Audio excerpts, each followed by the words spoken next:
Heidi, ¿me escuchas tú? You hear me? Yes, I hear you. Thank you. You're right there that you can. Okay, it's your turn now. Yes. Thank you very Welcome. much. Aiden, can you speak in the English channel? I can try to find the channel is now disappeared. Okay, is this working now? Escuchamos a la traductora. Okay.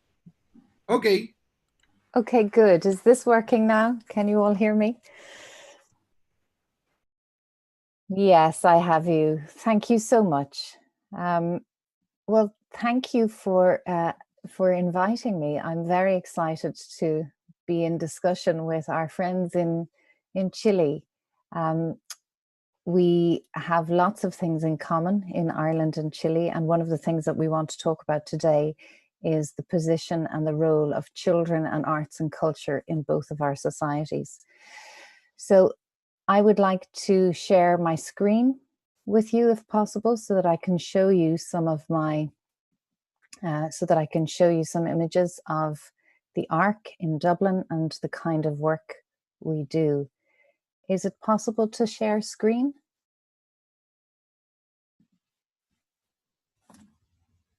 Try.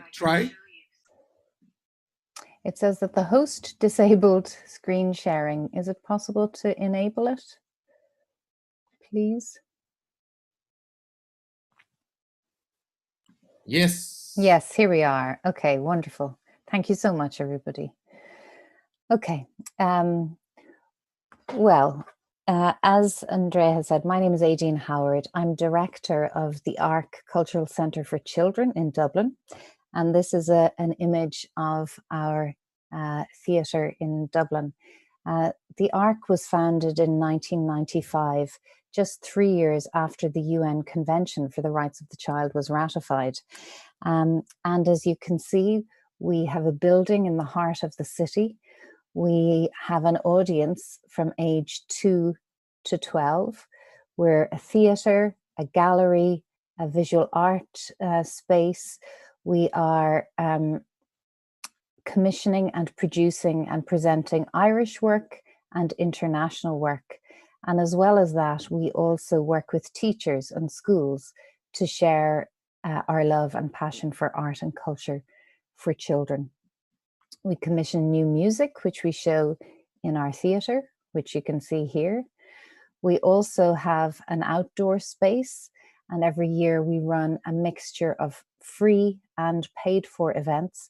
This is an example of a big outdoor music event.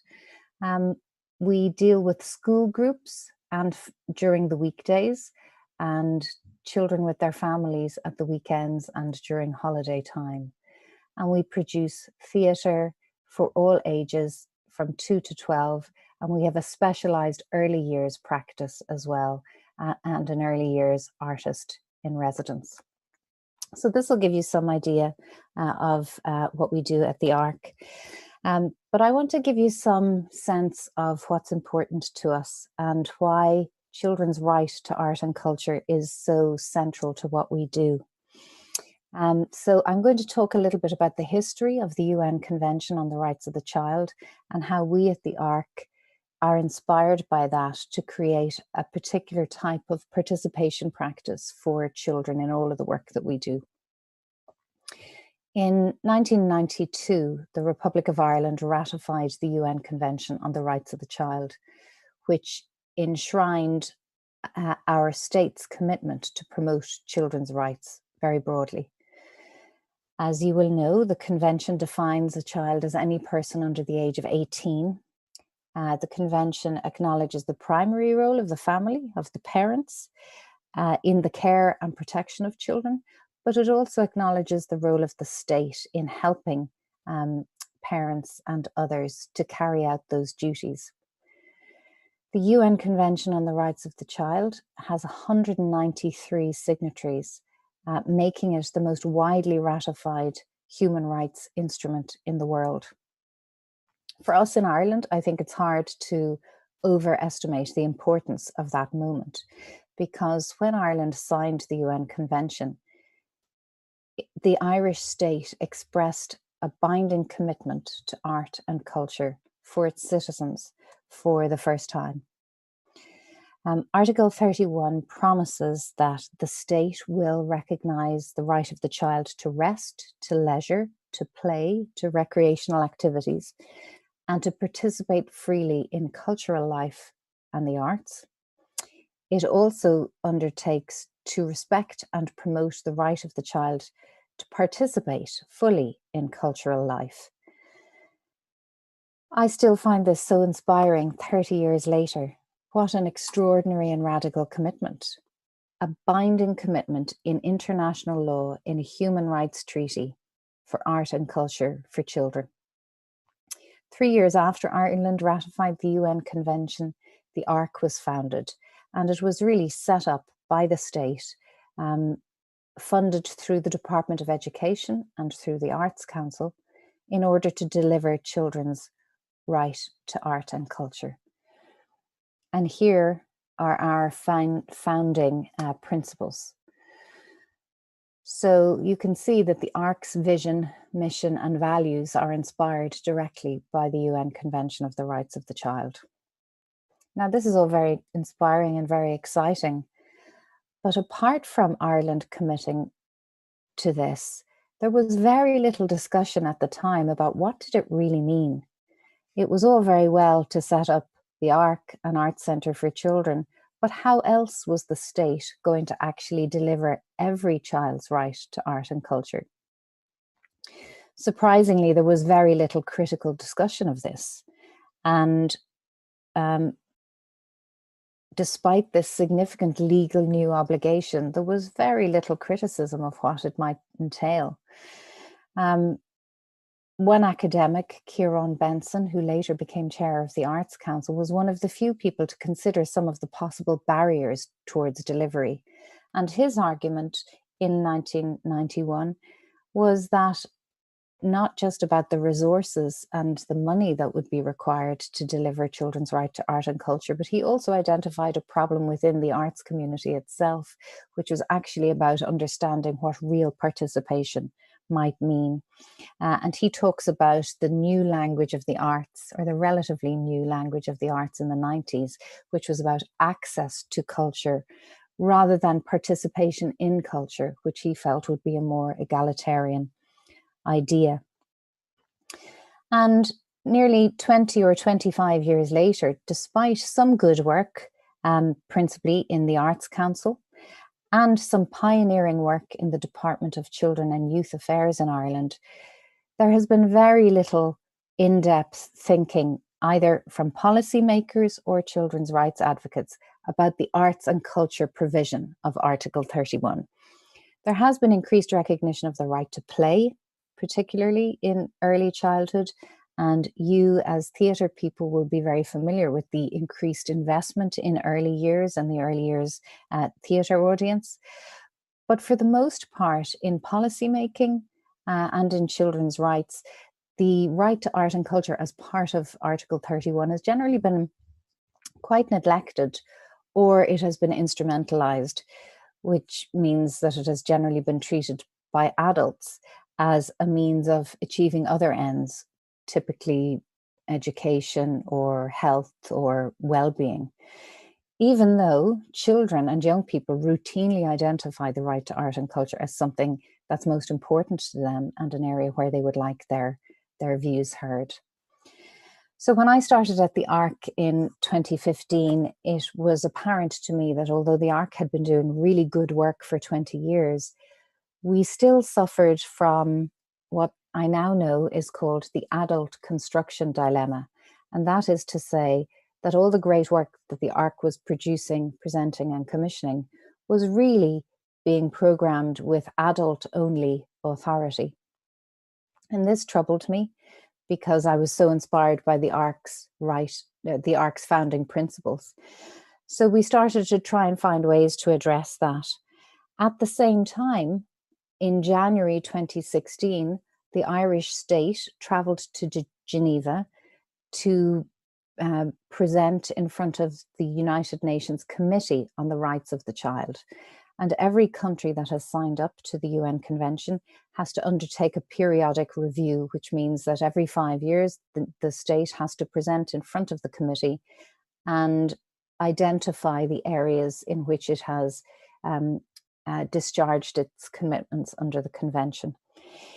Ireland had a lot of good news to share in January 2016. It was able to say that there was now a full-time cabinet minister for children in government. We had a special rapporteur for child protection. Corporal punishment had been abolished for children, and children's rights were being much more fully explored and represented than before.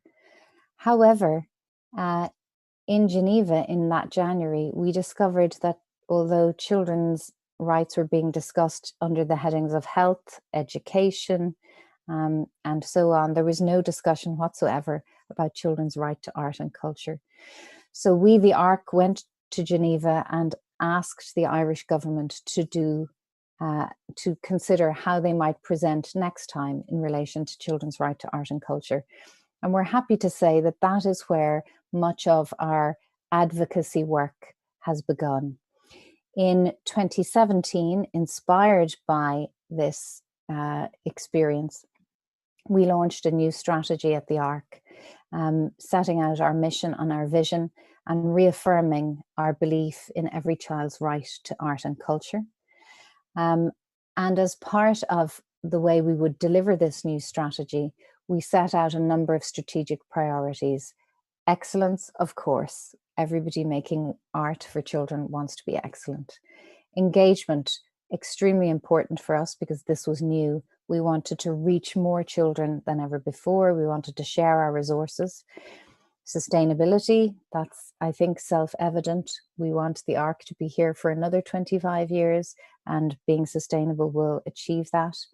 But crucially, advocacy was a new ambition for us at the ARC, because it became clear to us that if we were going to fight for children's right to art and culture, we needed to do it in the theatre and the arts sector, but also much more widely across Irish society. And so we began a new advocacy campaign focused on two things. First, children's right to art and culture, and second, their right to be heard.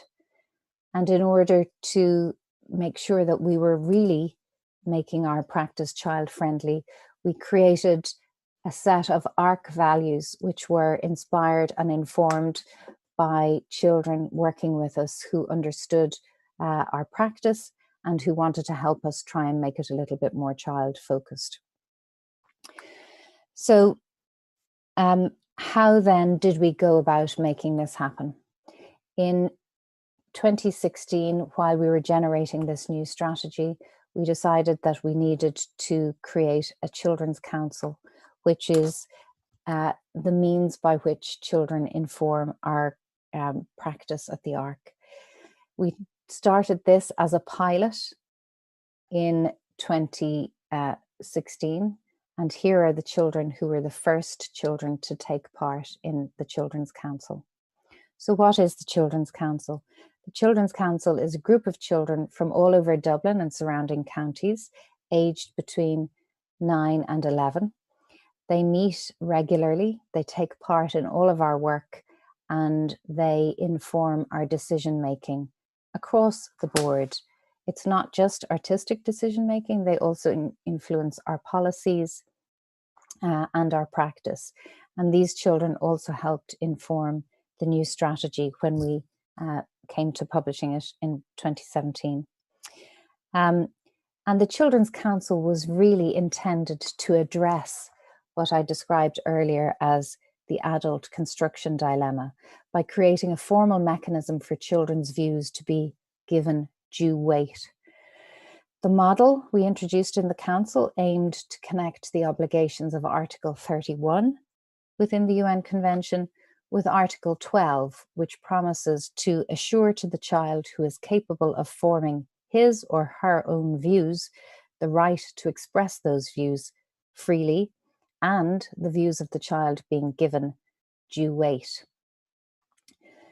So this project was established in March 2016 with the pilot as a pilot, with the dual purpose of creating an ongoing participation practice in art and culture for a diverse group, and which would in turn inform the artistic programming for the ARC's child audience and, as I said, our institutional decision making. But I also discovered that the ARC was not the only organization that was guilty of the adult construction dilemma. The UN Convention itself was created entirely without input from children. But I'm very glad to see that the United Nations has started to change that practice and has started to include children in all of its discussion and decision making. I want to be clear that although I said that not a lot of progress had happened in the children's rights, arts and policy area as a whole, but I want to be clear that the Irish state's work on rights had not been all bad. In 2015, the Irish government launched the National Strategy on the Participation of Children and Young People. And it was a pioneering strategy. We were the first country in Europe to create such a document. And it is inspirational. The strategy sets Ireland apart in its overarching commitments to children. And it in turn introduced us, and I'm sure many organizations like us, to the so-called Lundy model as a tool for engaging child participation. We were also able to go to the Department of Children and Youth Affairs and seek advice in advance of setting up this pilot. So I'm very keen to acknowledge that government policy in the area of children did have a direct and positive impact on the setup of the Children's Council. 3 months after Ireland's examination in Geneva in January 2016, we set up the ARC Children's Council. The pilot group included 15 pupils in so-called DESH schools, and that means disadvantaged schools in the Dublin city centre. To lead the project, we engaged an artist in residence. And for me, that was the most important decision I think I made in the whole thing, because I wanted to engage somebody who was an artist, who was himself a theatre maker, and not just a facilitator. And why? Because I wanted to ensure that art making was the first thing, and the secondary thing was the facilitation. So I engaged a theatre maker, writer, director, and actor called Sean Dunn to lead the Children's Council and to be an artist in residence. And he and I together recruited the first participants in the pilot process. The recruitment process commenced with briefings for teachers and homeschool liaison officers, who then shared the opportunity with interested 11-year-olds in their schools. The pilot project ran from March 2016 to June 2017, while the council members became regular attenders, becoming familiar with Irish artists, international artists working in dance, theatre, music, visual art, animation and film. And one of the outputs that year included a film called It's a Right, which was the first time that the ARC celebrated a Universal Children's Day in November. And if it's of interest, I can share that video and that film with you after this talk. Subsequently, we were able to work together with those children to do some advocacy work. And here they are, taking part in drama workshops. Here's an example of their own charter, inspired by the UN Convention on the Rights of the Child. They too created a charter of what it was they thought they needed to thrive in the world. They presented to the Minister for Education and the Minister for Culture. They created their own logo, which has become very well known. As you'll see, this is the process here of a child creating the logo, and here is the finished article. So these children were fundamental to the development of our practice over the years. They have become the international film juries. They have been involved in international theatre programming. But just as importantly, they have grown to understand and know what art making for children is all about. And they have started to understand that participative practice is all about making their voices heard. We learned a lot in the first year of running this child participation practice, and we created a new council the following year with an increased membership of 25 children, including those children from the disadvantaged city centre schools, plus another 15 children who self-selected. I always say they might be children like mine, whose parents are interested in the arts or theatre, children whose families already think that the ARC is a great thing, and children who may have been coming to us since they were 2.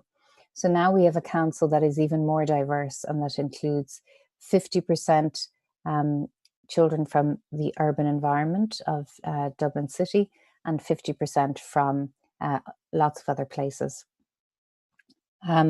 We were able to develop this process a bit more so that although the artistic programming is still very important, these children also helped us create a diversity and inclusion policy for the organisation as well. This is the second Children's Council meeting our Taoiseach, or our Prime Minister, and asking him questions and having a discussion with him about what's important to children. And this is them outside government buildings. But most importantly, these children are involved in a very hands-on process with the ARC. We've learned a lot throughout this process. Sometimes we have found that we haven't always done as well as we wished. And one of the things that we have been able to do in 2019 is to commission new research on our process. And this research surveyed the children who have taken part, because we have now had 5 councils since 2015. And one of the recommendations coming out of that research was to find ways to continue to connect with those children when they are older than the ARC age range. So that's something we're working on at the moment. We're also getting better at closing what's called the feedback loop. And I might share a little bit about what that practice entails, in case it's useful for you in your considerations. I mentioned the Lundy model of child participation. Laura Lundy is a children's rights professor based in Belfast, in Queen's University in the north of Ireland. And after we had run a children's council for 2 years, I started to think that I really needed to be able to become a little bit more expert in children's rights. As an arts person, I had a good affinity for and instinct for this work, but I had no legal training and no rights-based background. So I went to Belfast to study a master's in children's rights with Laura Lundy, who created this model. And I would highly recommend your investigation of it. It's very, very easy to follow, but very important in terms of closing the feedback loop that I mentioned earlier. The Lundy model really recognises that the enjoyment of children's right to art and culture is dependent on the cooperation of adults and the cooperation of the adults who have the power to deliver it. She identifies 3 different kinds of resistance: skepticism about children's capacity, fear that adult authority will be undermined, and also a concern generally that complying with all of this, with children's rights, will involve an effort that you might be better off putting elsewhere. In the case of the ARC, I wanted to share with you, I think that one of the challenges that we have faced is that although there are really good examples of collaborative practice in the arts, artists have worked so hard and long to find their own power and to find their own authority, that we have to work really hard to try and create a happy and collaborative situation where artists and children can be equal in the creation of new work. So there is a small but growing body of international practice around this, where children and adults work together. And at the ARC, we are introducing that practice to Ireland. So I have some good examples of that I'd be happy to share with you if it's of further interest. This is an example of one of the real challenges about real child participation in professional art making, because advising is all very well. The difficulties and the challenges really arise when we want to consider children as equal co-creators and equal as artists. So that's one of our challenges. And one of the ways in which we have addressed this is by creating a Right Here, Right Now festival of children, which activates children as curators and programmers. And we have learned a lot from that practice and hope to continue that in the future. And secondly, the challenge is really to transmit our practice beyond Ireland and Dublin. And so I'm delighted to share this practice with you here today, because it gives us the opportunity to share what we have learned, our strengths and our weaknesses, but also to give you a sense of where things can go wrong. So in 2019, we commissioned an evaluation and of the impact and operation of the ARC Children's Council. And we commissioned 3 social scientists in University College Cork to do an overview of this work. And we learned 3 things. One, that consistency of practice is going to be key to us. 2, we needed to find a better way of continuing to communicate with the children to let them know when they had had an impact on policy making. And why is that important?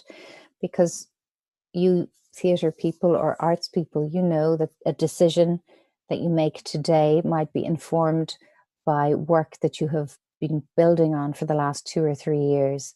If you're only engaging with children for one of those years, it's very hard for them to understand how something they may have contributed to has an impact 2 or 3 years later. So we have now embarked on a new process of continuing to close that feedback loop with those children so that they can really understand what they have done. In many cases, what they had influenced was quite seismic and substantial, but it could appear tokenistic if they were never really fully aware of the full impact. Finally, then, we want to ensure that the child participation practice that we have honed within the Children's Council goes beyond those 30 children, because we have 35,000 attendances at the ARC every year. We would like the child participation practice that we're refining within the Children's Council to spread out into all of our programming and all of our engagement work. If we don't do that, we run the risk of creating another elite within the organisation. And that's exactly the opposite of what we want. We want to learn from this participation practice. We want to embed it in what we do, and we want it to inform everything we do, rather than simply saying the Children's Council is where the participation happens. We want the Children's Council to help us devise the participation process for the whole organisation. And that's important because ideally, in a utopian world where children's rights are fully protected and fully fulfilled, we wouldn't need a Children's Council to advise. We would be finding a way for that to happen across the board. So I wanted to share that with you in particular. I mentioned that advocacy was a new part of our practice from 2017 onwards. These are the children who have helped us with that advocacy and have helped us create new ways of talking to government. And I'm sharing this with you because your colleagues here have told me that you're in the middle of constitutional review and reform in Chile. And I want to encourage you to let you know that there is really good practice in some places, but we have to work really hard to maintain it. We now have a national strategy for children in Ireland, but it still does not include art and culture. So for the last 2 years, I have been working as part of a National Advisory Council to ensure that art and culture is embedded in our new national strategy for children. And I'm hopeful about it, but we need to continue to find ways to advocate for children's rights in all areas in order to really be able to deliver that. And we want to deepen that engagement with those who attend in order that we have a diverse group of children participating in everything that we do. We want to advance children's right to art and culture beyond the arts. And to do that, we have created an alliance with 100 organizations in the children's rights area, not in the arts, but in children's rights. And we have found that very useful for us because it has brought the ARC in touch with people who are interested in children. Yes, they might also be interested in art and culture, but primarily they're interested in children. And we have created a great alliance with those 100 organizations who understand what we're about.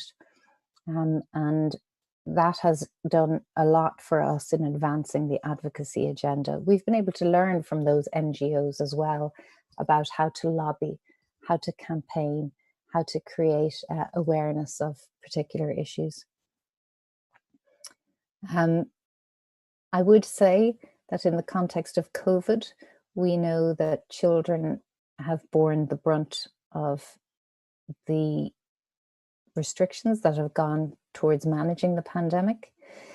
At the ARC, we have started to do all of these consultation and participation practices online with difficulty at first, but we are getting better at it.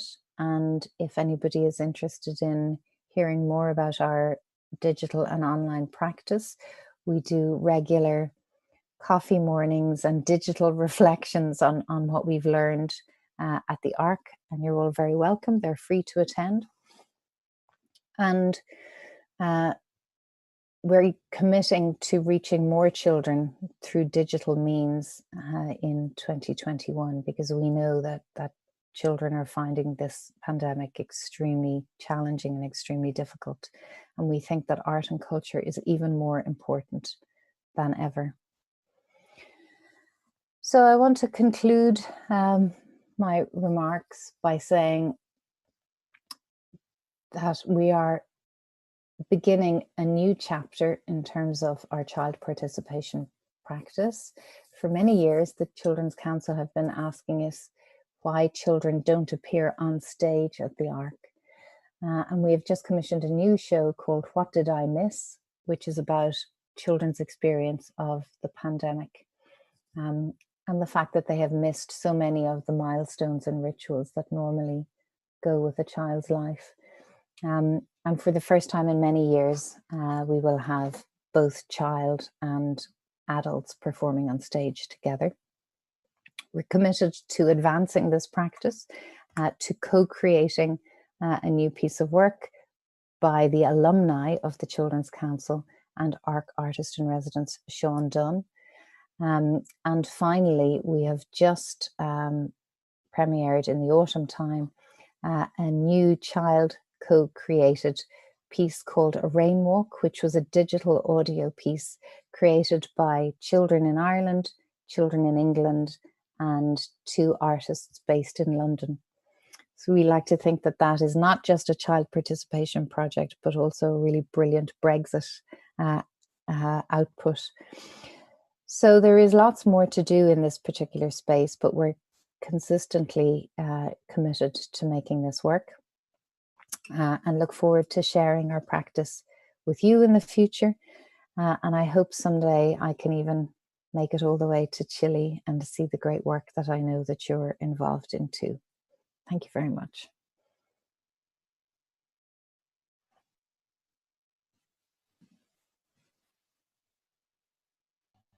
Ahí estoy. ¿Me veo? No, ahí. Gracias, Aidín. Qué inspiradora lo que nos muestras de The Ark. Es un sueño para nosotros. pero es un sueño, pero creo que hemos hecho un trabajo. Yo a Aidin la conocía, la ubicaba de antes, pero ella se me acercó hace aproximadamente 2 años en Filadelfia, en Night Bay, una feria maravillosa que hay de espectáculos para audiencias jóvenes, es un mercado hermoso de programadores internacionales, y nosotros tuvimos la oportunidad de presentar a Chile, y nosotros en esa presentación donde presentamos FanFest, en nuestro segmento de Chile, comentamos que íbamos a dedicar el 2019 y el 2020 al tema de la conmemoración, porque no es celebración, pues nada, todavía no se puede celebrar mucho, la conmemoración de los 30 años de la Convención de los Derechos de los Niños y las Niñas y los Adolescentes, y Aidin al final de la presentación se me acercó, fue la única persona que se me acercó. A mí me llama la atención que habiendo muchas instituciones, delegados, compañías, no les haya llamado la atención lo importante que son estos años de conmemorar esto y de poner en valor los derechos de los niños y las niñas y el trabajo a través del arte y la cultura. Bueno, Aidin se me acercó y ahí nos conocimos personalmente, quedamos ahí conectadas y yo siempre tuve el sueño de traerla a Chile. De hecho, estaba invitada al festival como dar una conferencia acá en vivo, pero lo logramos hacer ahora, gracias al British Council. Y es muy inspirador que nos cuente qué es lo que sucede en The Ark. Ella me contó parte de esto y yo quedé muy emocionada, porque desde aquí, yo siempre siento que los extremos se atraen. Irlanda está en el extremo norte del hemisferio norte y Chile está en el extremo sur.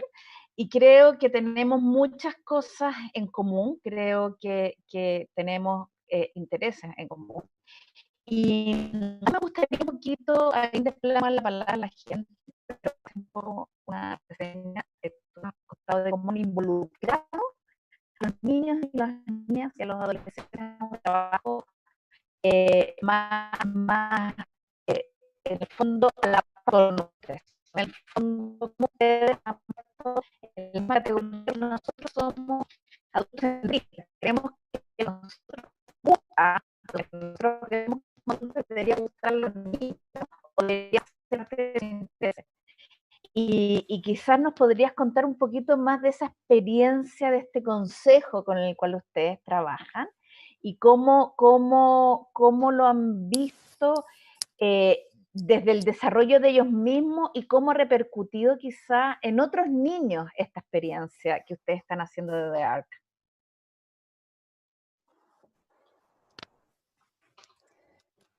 Yes, yes, of course. I think I understand properly. So we have now had 5 different councils. And this most recent council we have extended the term for this council because they missed so much because of COVID-19. And they were sitting at home, not able to come into the Ark, not able to see shows, etc., etc. So we have now extended the life of their engagement so that it might be a little bit deeper in future. We commissioned a documentary about the Children's Council, and one of the things that every parent and every child said was that although the art was brilliant, that really the greatest thing they got from it was a sense of confidence and a sense of self. Also, a secondary impact on most children was a new awareness of the social context in which they exist, which I suppose is a way of talking about participative democracy. And through the drama processes that we use, there are also parallels with civic and social and democratic engagement. So although we never said we are going to become a project for active democracy, because we were a rights-based process, we certainly found that naturally followed. And because so much of the work that the ARC does is about advocating for children's right to art and culture, it meant that these children ended up having these discussions with us too. So I think it's probably twofold. For some children, it is the unique opportunity to actually be able to see theatre, to see exhibitions, to see dance, to see films, to make films. So this is very, for a disadvantaged child, this is something they wouldn't get anywhere else. But for other children, I think the deeper engagement is actually around activism and advocacy and, you know, democracy. But everybody talked about feeling safe, and everybody talked about the space being a place where they felt heard. And I suppose that's the best thing for us. It's not always perfect. I don't want to sound like we always know that we're doing everything right. You know, of course there have been times when we thought, oh no, we should have done it this way, or we should have communicated that way. So we're always learning. But I think they're the big impacts. Participation in art and culture, a sense of confidence around voice and being heard. And for some children, the news, the information that they have rights to these things, that's news for a lot of children. Sí, qué importante es el derecho a la información, democratizar la información y que todos tengan acceso a lo mismo. Bueno, nosotros tenemos otros problemas. Tú hablas un poco de todo lo que ha pasado en la pandemia y cómo han hecho un trabajo online, pero en países como Chile uno se ve muy moderno, pero por otro lado no todo lo que esta pandemia, por ejemplo, hay muchos niños que no han podido seguir sus clases online porque en sus comunas o en sus lugares donde viven, en sus territorios, no hay acceso a internet y tampoco es prioridad dentro de los gastos de una familia de escasos recursos. Entonces, también eso ha develado esta pandemia, que cosas que uno siente, yo te escuchaba yo sé que no es fácil, pero en ese mundo donde se ha ido democratizando los accesos, por ejemplo, como democratizar el acceso a internet, algo que quizás lo decíamos, pero cuando vivimos la pandemia lo vemos y ha sido muy, muy duro eso. Nosotros, bueno, ya te contábamos que estamos en la mitad del festival, nosotros teníamos que haber hecho unas funciones en La Pintana presenciales, pero debido al cambio de fase no pudimos. La Pintana es una comuna de muy escasos recursos, y yo le decía a la directora, hagamos online, hagamos streaming, la directora del Centro Cultural de La Pintana, y ella me dice, no se puede porque esta comuna el acceso a internet es muy malo, es marginar más aún a los niños y a las niñas. Entonces, ahí tú te empiezas a dar cuenta del 360 de los derechos de los niños y las niñas y de los derechos humanos, de cómo vamos avanzando en estos derechos universales que parecieran que uno los tiene colgados a veces en un bonito cartel de la UNICEF en la oficina, pero que nosotros mismos a veces nos hemos ido incorporando. Bueno, me gustaría invitar, hay amigos, hay gente que nos está viendo por YouTube, también nos vamos a aprovechar de saludar. Y me gustaría invitar a alguien del público, hay gente que son de compañías de teatro, gente más bien especializada en el tema, que si quisieran hacerle una pregunta a Aidín. También quiero presentar a Andrea Jadwe y a Raquel, que son nuestras traductoras, me siento como en los Oscars, pero les quiero agradecer absolutamente. Nos costó llegar a esta traducción simultánea, lo hacíamos más precariamente, pero lo logramos gracias al que nos está apoyando muy cariñosamente como todos los años en el festival. Sé que hay un bajito que levanta la mano, si alguien quisiera hacerle la propuesta en el video, es un lujo que tenemos de invitada, compartir la experiencia de lo que está pasando en el plan. Sé que no sé si alguien que quiere hacer alguna pregunta o un comentario de lo que ha pasado. No se ven.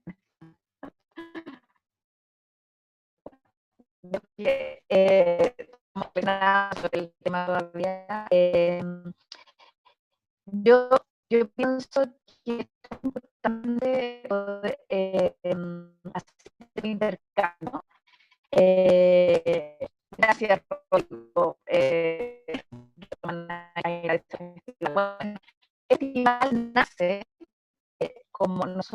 yo dirijo un centro cultural que tiene varios áreas de educación y de nuestro centro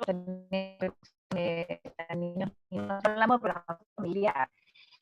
Y este festival justamente nos dimos cuenta de la importancia de las audiencias jóvenes, de lo abandonado que estaban las audiencias jóvenes, y no es más duro aquí porque los recursos son menores. Y para el mundo de la cultura, para las audiencias jóvenes, siempre han quedado más.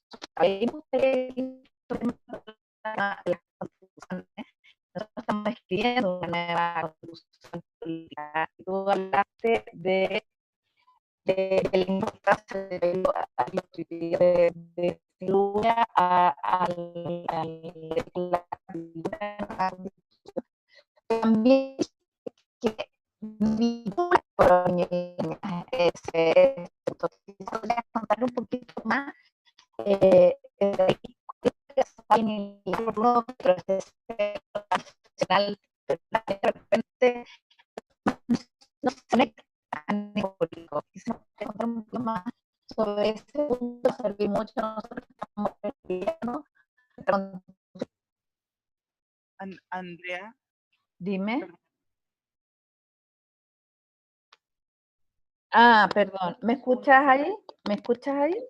Sí, no, lo que estaba comentando era, Aidina habló del tema, lo vinculó con la escritura de nuestra nueva constitución, y dijo que una ley también, no sé si entendí bien, la cultura lo habían puesto importante, pero no lo vincula con derecho hacia también los niños y niñas. Creo que fue lo que entendí. Estamos trabajando para lograr ese centro, como los derechos. A veces nosotros hablamos de los humanos y siempre hablamos de los derechos humanos. Los derechos humanos son de los 0 a los 100 años. Bueno, pero me gustaría que como se meten los derechos humanos, como que están enmendadas para niños y niñas, derechos básicos de niños y niñas que a veces tienen como un lado, pero cómo se sienten caminadas en esta nueva constitución. Se escucha muy mal, me dicen. Pucha, qué pena. Lo siento. ¿Me escuchaste, Andrea? I think Ya. I have. Disculpen, I think I have understood. Yes, I suppose one of the surprises to our first Children's Council was that there were specific rights which were children's rights. And I suppose what we think is most enabling about children's rights is the fact that we as adults are considered to be duty bearers. We are considered to have a duty to actually assist children in fulfilling their rights, whereas general rights practice is slightly different in that regard, because at the age of adulthood, we have different notions of equality and parity of esteem and so on. So I think one of the enabling parts of children's rights discourse is that it makes me, as a person working in the arts whose organization is partly funded by the state, it puts a responsibility on me to actually activate and think about that kind of practice, just like a teacher or a professor or a nurse or a social worker. So that there's something quite enabling about that means that the arts isn't an exception, but it is part of the fabric of a child's experience. And I think that's important because I know this from like 20 years, 25 years working in theatre. We sometimes do think of ourselves as being different. You know, we sometimes do think that our perspectives are differently informed. Whereas what the children's rights discourse allows is a universalism. And that universalism, I think, is quite enabling. The other thing where it can be useful in terms of your new constitution and then the application of policy around that is that the universal argument about all children, every child, means that government should technically be thinking about inbuilt equality all the time. Targeted measures, of course, are necessary to address big problems or particular niche problems. But I think there's something really empowering about the universality of this. And even though, as you have mentioned rightly, a society may look like it's thriving and it may look like it's delivering all these great things, but you can see the gaps. And I think the universal language of rights is really helpful in terms of having an international discourse and comparing one country with another and one practice with another. So there's something, it's far from perfect. I think there are lots of issues arising in all of this, but for my money, it's certainly something that's more empowering and enabling than anything else. And it gives us something to build on. That digital divide that you mentioned is also apparent here, even though we tried to continue our online engagement with children. It was very evident that the digital divide meant that some had access and some did not have access to Wi-Fi, internet devices, and so on.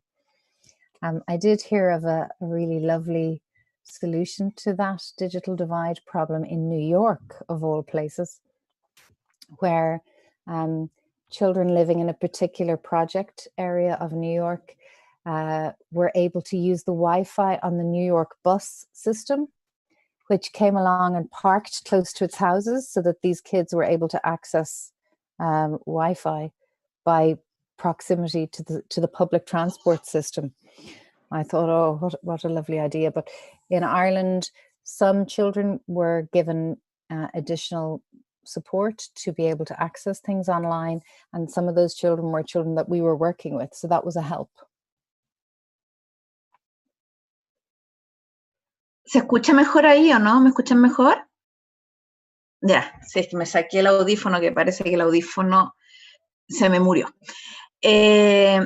Sí, bueno, es tan complejo el tema de los derechos esenciales, es tan complejo como nosotros nos empoderamos y empoderamos, que nosotros desde FanFest, aparte de nuestro discurso era como, en definitiva, a través también del mundo del arte y la cultura, nosotros profundizamos los derechos fundamentales. Y por eso nosotros también hemos hecho una curatoría de algunos proyectos que tenemos, porque no todos hablan sobre, obviamente, los derechos de los niños y las niñas, pero hay muchos temas implícitos en muchos trabajos artísticos. ¿Ustedes han hecho algún trabajo artístico en relación a los derechos de los niños y las niñas, que no sean específicamente el derecho al arte y la cultura, sino que al derecho básico de la salud, al derecho básico de la educación, o incluso te puedo contar, Aidín, que en Latinoamérica hay lugares que ni siquiera todavía hay niños que hay un derecho que es el derecho a la identidad, que uno da por entendido que la gente, todo ser que nace tiene un nombre, una familia, una procedencia, pero o no están inscritos. En muchos lugares de Latinoamérica hay niños que todavía ni siquiera están inscritos, o sea, todavía no existen como oficialmente en sus países. Bueno, dicho eso, ¿ustedes han trabajado algún proyecto en relación específicamente a trabajar los derechos de los niños y las niñas? The only piece of work that we have commissioned that was about rights, as opposed to using rights as part of the practice, was about the right to be heard and the right for children to express their views. So when we curated the Right Here, Right Now festival in June 2019, the idea was self-consciously to create pieces of work that prioritized children's voice and their right to be heard. And that happened in a number of different forms: theatre, music, and visual art. Is that right? Yes, we had no dance in that particular festival. And the piece that we used to represent children's voice and their right to a voice was actually a piece written by English writer Tim Etchells called That Night Follows Day. And it was a theatre performance piece which involved 17 children on stage in direct address to the audience, and the audience were adults. And this was a change in our practice, because the ARC is a children's cultural centre, so normally our audience is children plus their families or children plus their teachers. In this instance, we said this is not a show for children, this is a show for the adults to listen. And the theatre piece is full of verbatim experiences by children of the things that their parents say to them, and the injustice and the difficulty and the misunderstanding, as well as the love. But it really sets out the frustration of children. And as I say, it's direct address from the stage to the audience, and therefore is incredibly powerful. So that was the project that we did to really self-consciously let our audience know this is now time for the children to speak and for the adult audience to listen. And yes, you can come back to the ARC next week and see a show for children, but today this show is for the adults to listen to what the children have to say. And that connects with our mission, which is making and sharing great work for, by, or about children. Sometimes it's nearly always for them. It's sometimes and often about them, but occasionally it is now also by them, and that's what we want to do more of. So I think we will. It's a great question. I think we will do more of that work, but probably once a year we will do something that is specifically related to a rights-based theme, as well as using rights-based practice. Sí, qué bonito eso. Yo hablo mucho de para y por los niños, no sobre. Generalmente uno tiende a ese el sobre, pero el para y por ha sido nuestro motor. Bueno, nada, yo agradecerte, Aidín, me emociona mucho que lo hayamos logrado, agradecerte que antes de que te vayas de las vacaciones navideñas hayas podido compartir, porque en el hemisferio norte parten con sus vacaciones navideñas. Entonces, que hayamos podido lograr esta conferencia va a quedar grabada en nuestro canal de YouTube para que la propaguen, la comenten. Creo que hay que conocer el proyecto de The Arc. Esos son los derechos que nosotros debemos empezar a exigir, espacios de difusión artística especializados para niños y niñas, y ojalá en muchos ámbitos también existan espacios dedicados para y por los niños. The Arc, así como existen en Londres, el Unicorn Theatre también, que es un espacio muy bonito, ese teatro que también tuve la oportunidad de conocer. Bueno, yo no conozco The Arc, ya iré a Irlanda a conocer el centro. Tenemos que hacer un trabajo más colaborativo. Mi idea justamente también de haber invitado a Aidín es que nos conozca un poco más, que conozca Chile, que conozca a sus artistas, que conozca lo que hacemos en Latinoamérica, que tenemos una mirada también muy, muy, muy identitaria de nuestros pueblos, de nuestras raíces, de nuestra historia, y que también tiene otros lenguajes, otras estéticas, que eso siempre también ha sido una pelea desde el Festival de Latinoamérica, donde me voy a Europa, y le digo mucho a las compañías nacionales, no nos empatemos con lo que hace el europeo en términos artísticos, sino que nosotros seamos complementarios. Y ahí es donde viene la cruza. Nosotros decidimos hacer este festival internacional justamente para que los artistas locales y los artistas internacionales conozcan y podamos hacer una cruza de miradas y no a veces repetir estéticas o miradas porque nos sale más fácil viajar o más fácil de vender, sino que también hay que mantener esa raíz. Por eso es muy importante que centros como The Arc conozcan lo que sucede al fin del mundo, que es aquí en Chile. Nosotros somos un festival que ya lleva 13 años y hemos logrado convocar una cartelera internacional y nacional de muy alta calidad. Y eso nos orgullece mucho. Así que te quiero agradecer, Aidín, por tu tiempo, agradecerles a todas y todos los que se conectaron hoy.